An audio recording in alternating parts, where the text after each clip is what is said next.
नमस्ते, स्वागत छ यहाँहरूलाई मेरो च्यानलमा। आज म यहाँहरूसँग झोल मोमोको रेसिपी सेयर गर्न गइरहेको छु। झोल मोमोको लागि सबैभन्दा पहिला म यहाँहरूलाई मोमो बनाएर देखाउँछु र यसको लागि मैले एउटा मिक्सिङ बोलमा 2 कप मैदा लिएको छु।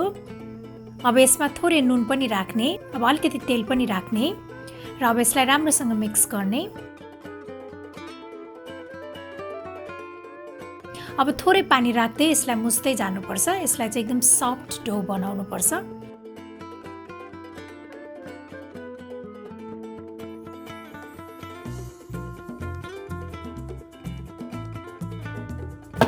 यसरी मजाले मुस्नुपर्छ। अब यतिको भएपछि हाम्रो यो डो चाहिँ रेडी भएको छ।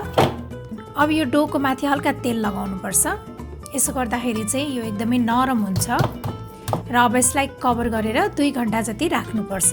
अब म मोमोको लागि चाहिने स्टफिङ बनाउन गइरहेको छु र यसको लागि मैले एउटा मिक्सिङ बोलमा चिकन लिएको छु।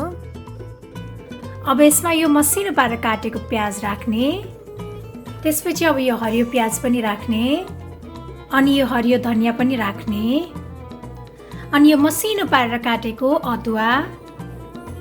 अब यसमा 2 टीस्पुन मोमो मसाला राख्ने, अनि नुन स्वाद अनुसार, त्यसपछि हाफ टीस्पुन मरिचको धुलो पनि राख्ने। त्यसपछि मैले लिएको छु 1 टीस्पुन जति यो मेल्टेड बटर। यो बटरलाई चाहिँ यसरी पगालेर राख्नुपर्छ। यहाँहरूले बोसो पनि राख्न सक्नुहुनेछ। यसरी बटर अथवा बोसो राख्दा चाहिँ मोमो एकदमै रसिलो बन्छ। अब यो किमालाई चाहिँ राम्रोसँग मिक्स गर्नुपर्छ।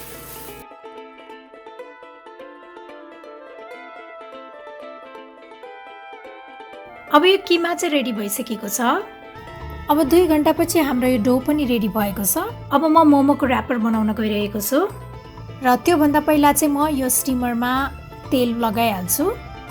यसो गर्दाखेरि चाहिँ मोमो टाँसिँदैन। अब मोमोको र्यापर बनाउनको लागि मैले रोलर लिएको छु। मैले चाहिँ साइजको डो लिएको छु। अब यो रोलरमा सुक्खा पिठो लगाउने, त्यसपछि अब यसलाई रोल गर्ने। यो मोमो र्यापर चाहिँ धेरै बाक्लो अथवा धेरै पातलो हुनु हुँदैन, ठिक्कको साइजको हुनुपर्छ। अब म यसमा 1 स्पुन जति मोमो किमा राख्छु। अब यसलाई सेप दिनुपर्छ। मोमोलाई चाहिँ सेप यहाँहरूले आफ्नै हिसाबले दिन सक्नुहुन्छ। यहाँहरूले लाम्चो गोलो जस्तो बनाउनु भए पनि हुन्छ।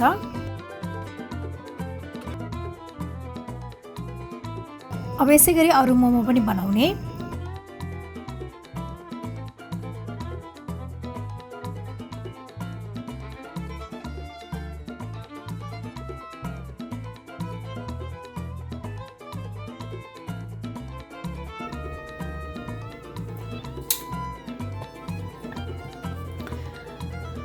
मैले चाहिँ सबै मोमो र्याप गरिसकेको छु। अब यसलाई स्टिम गर्नुपर्छ। मैले चाहिँ यसलाई स्टिम गर्न राखिसकेको छु। अब यसलाई 15 देखि 20 मिनेटसम्म स्टिम गर्नुपर्छ। अब हाम्रो मोमो स्टिम हुँदै गर्दा म झोल अचार बनाउँछु र झोल अचार बनाउनको लागि मैले एउटा प्यानमा 1/4 कप सिलाम, तिल र भटमास राखेँ।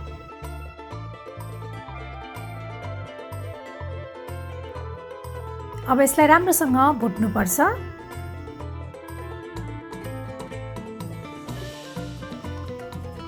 अब यो सिलाम, भटमास र तिल चाहिँ लगभग भुटिसकेको छ। अब यसमा 1 स्पुन जति टिमुर पनि राखेर यसलाई एकैछिन भुट्ने।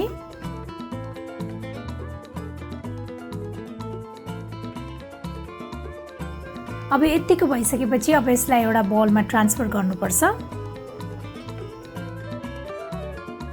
त्यसपछि अब यो प्यानमा तेल राख्ने। अब यसमा चाहिँ म अदुवा राख्छु। अदुवालाई चाहिँ हल्का रातो हुने बेलासम्म फ्राई गर्नुपर्छ। त्यसपछि अब यो सुकेको खुर्सानी पनि राख्ने, अनि त्यसपछि अब यो चप टोमेटो पनि राख्ने र अब यो टमाटरलाई चाहिँ एकैछिन पकाउनुपर्छ। अब यसमा थोरै नुन र अलिकति जिरा धनिया पाउडर राखेर यसलाई एकैछिन पकाउने।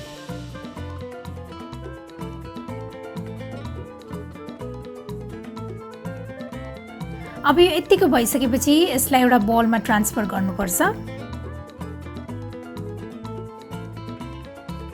अब यो सेम प्यानमा 2 कप जति पानी राखेर यसलाई एकैछिन उमाल्नुपर्छ। अब यो पानी उम्लिँदै गर्दा म यो सिलाम, तिल र भटमासलाई चाहिँ एकैछिन पिस्छु।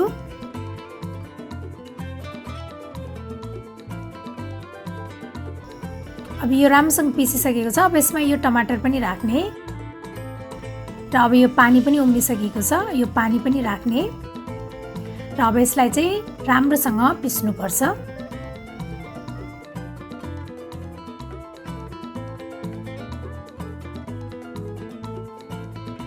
अब यो यतिको भइसकेपछि यसमा कागतीको रस, अब यसमा थोरै नुन र हरियो धनिया राखेर फेरि एकपटक पिस्ने र अब हाम्रो यो झोल अचार पनि रेडी भइसकेको छ। अब हाम्रो मोमो पनि रेडी भइसकेको छ। मैले चाहिँ मोमोलाई एउटा बोलमा राखेको छु। अब यसमा यो झोल अचार राखेर सर्भ गर्ने। मलाई आशा छ यहाँहरूलाई यो झोल मोमोको रेसिपी पक्कै पनि मन पर्यो होला र मेरो अरू यस्तै रेसिपीहरूको लागि प्लिज मेरो च्यानललाई सब्स्क्राइब गरिदिनु होला र मेरो भिडियोलाई लाइक, शेयर र कमेन्ट पनि गरिदिनु होला। Thank you for watching. Bye bye. यदि यहाँहरूले अहिलेसम्म मेरो च्यानल सब्स्क्राइब गर्नुभएको छैन भने प्लिज मेरो च्यानललाई सब्स्क्राइब गरिदिनु होला र बेल आइकनलाई पनि प्रेस गरिदिनु होला।